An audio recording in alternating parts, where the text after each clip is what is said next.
Hey everybody, Omri here, and welcome to another video. Today's video is about why is yoga making me feel tighter? I feel like a lot of people, especially when they start practicing, experience after classes a tightness in the hamstrings, in the back. It's really painful. It's really tight. It's uncomfortable. And I believe that it's also one of the reasons why a lot of people don't continue doing yoga. So I have a wonderful experience to share with you in regards to this. So I was gone from yoga for a while for an injury. And when I got back, I remember distinctly the first class. It wasn't that long ago. The first class I took when I got back.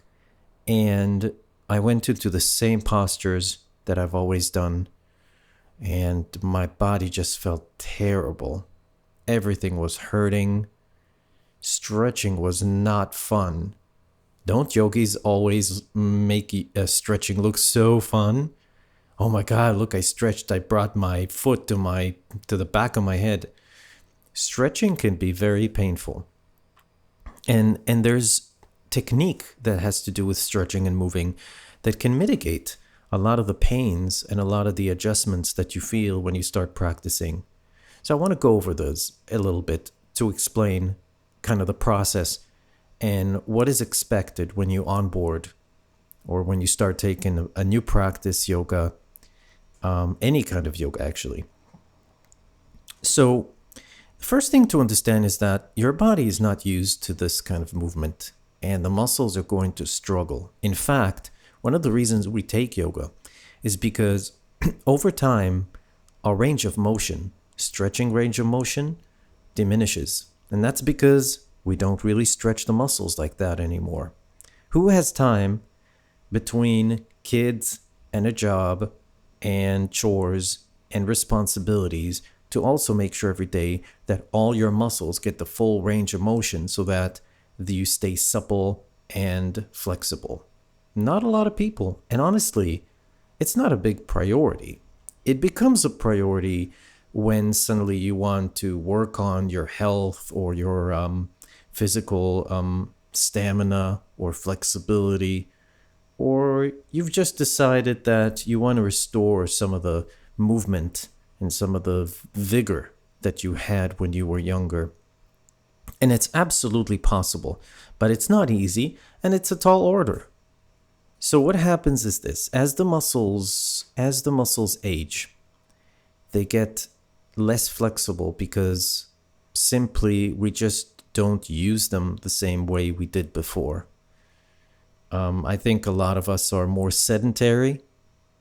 So, and even if we do some sort of sport or movement, we usually do things that are repetitive movements. They're because we want to develop a skill. We want to get better at that, whether it's tennis or basketball or running or rollerblading, whatever it is, it's going to use a very specific subset of muscles in a very specific way.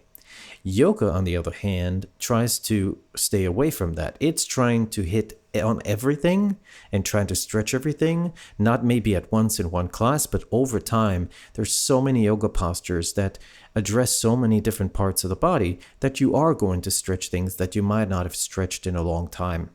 If you add on top of that injuries that we just all have over time, it's not surprising that it's painful and difficult to get into yoga. So here are some great tips that I've been using over the years that can help you mitigate some of this pain or some of this discomfort. The first thing is, don't go crazy. Take it easy. Practice slowly. There's no rush. Yoga is about consistency. It's about doing it again and again and again, periodically, twice a week, 3 times a week. I mean, you can practice every day, but as far as we're concerned, for our purposes, the goal is to give the body some time to adjust. So I would say initially, twice, 3 times a week is plenty.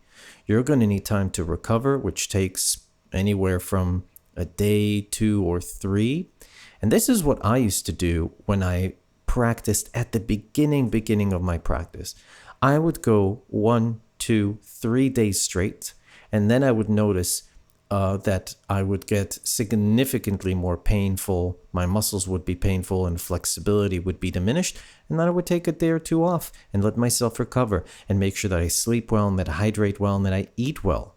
And then usually when I'd come back to class, I might not have been 100%, but I'd be a lot better than I was if I would have continued coming without giving myself some rest. So the first thing is rest is important.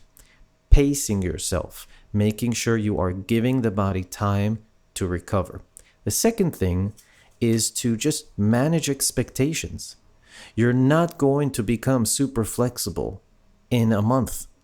You won't get there in 6 months. You might not get there in a year.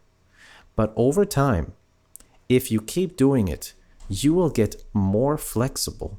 If you're practicing correctly and with the right teacher, with the right guidance, there's no reason why you can't get more flexible. I see people who've been practicing for 5 years, 10 years. It could be as little as a year to 2 years. And they are seeing significant improvements in their practice, even coming back from major injuries. You can get to a point, I remember I was more flexible and stronger at the end of my 30s than I was in the end of my 20s. You know, if you look at yogis online, especially those who've been practicing for a very, very long time, you see them retaining their strength and flexibility into their 80s. 90s. I have friends or students that practice with me that are in their 70s and 80s, and they're flexible. They're hitting most of the postures. Of course, there's consideration there. They're going to pull back on some things. At that point, there's going to be more injuries as well. Takes a little bit more time to recover, but it can be done. So if you're feeling that you're taking yoga or you're doing yoga and it makes you feel tighter, just realize it is temporary. It's not going to stay like that. Your body needs to get used to the movement. Your body needs to get used to the routine, to the effort. And when it does, when it understands what you're asking it to do, then another thing that would be a very interesting thing to observe is to talk to a teacher who has Alexander Technique experience. And I have a separate video on Alexander Technique. I invite you to check that out. I'll include the link above. But Alexander Technique looks at your behavioral patterns, your movement patterns, and tries to determine what is it that you're doing that's making you tighter every day. And we know very simple things that do that. For example, if you keep hunching over, you're going to develop tightness in your shoulders, neck, chest, and upper back. That's just because the body position is not neutral. It's at a place where some muscles are kept shorter and some muscles are overstretched. And that's not good for muscles. Muscles have a normal range of movement. They don't like to be stretched and kept stretched for an extended amount of time. An extended amount of time, I don't mean holding a stretch for 5 minutes. I'm talking about being hunched over for most of the day. And also the same thing with short muscles. If muscles shorten and they stay in a shortened position for too long, they will stay short. They won't know what to do when you ask them to stretch out. They're going to say, that's not what you've been telling me. You've been telling me to stay short. Why now suddenly you want me to get longer? So that's a really great thing to observe. And some yoga teachers will have that kind of experience. We'll be able to talk to you about that. But maybe you'll look up someone who specifically does that kind of work that can help you mitigate that movement. When you go to PT, by the way, that's what they do. They look at your range of motion, at your movements, and they understand what's creating a problem, what's not stretching, or what's overstretched and now needs to be worked. And muscles work in pairs. I'm not going to get too much into this, but there's antagonists and protagonists in muscles, and we want to make sure that they also understand this reciprocating work. I might do a separate video on that. Let's get back to our topic here. Why is yoga making me tighter? Remember that if you start to practice and you feel tight, it might be temporary. Most likely it's temporary. Unless there's an inherent injury that prevents you from actually moving into the full range of motion, it will go away. So you have to be smart and empathetic and really take your time when you get into it and give yourself the opportunity, give your body the opportunity to adjust. That's going to be the smart thing to do. And the same happened to me when I started playing piano after years of not playing piano. I started playing the first piece. It seemed like my brain didn't even know what my hands wanted to do, where the fingers go, where the notes go. But after playing for a couple of weeks or a couple of months, suddenly it felt like things were flowing better. My hands understood where I wanted them to go. My brain understood where the notes go. And it's just like anything else in life. So remember, even if the short term you feel like yoga is making you tighter, in the long term, it's a great investment. You would rather feel younger, more flexible, and stronger as you age, rather than weaker, tighter, and feel more aches and pains. So it's an absolutely worth investment.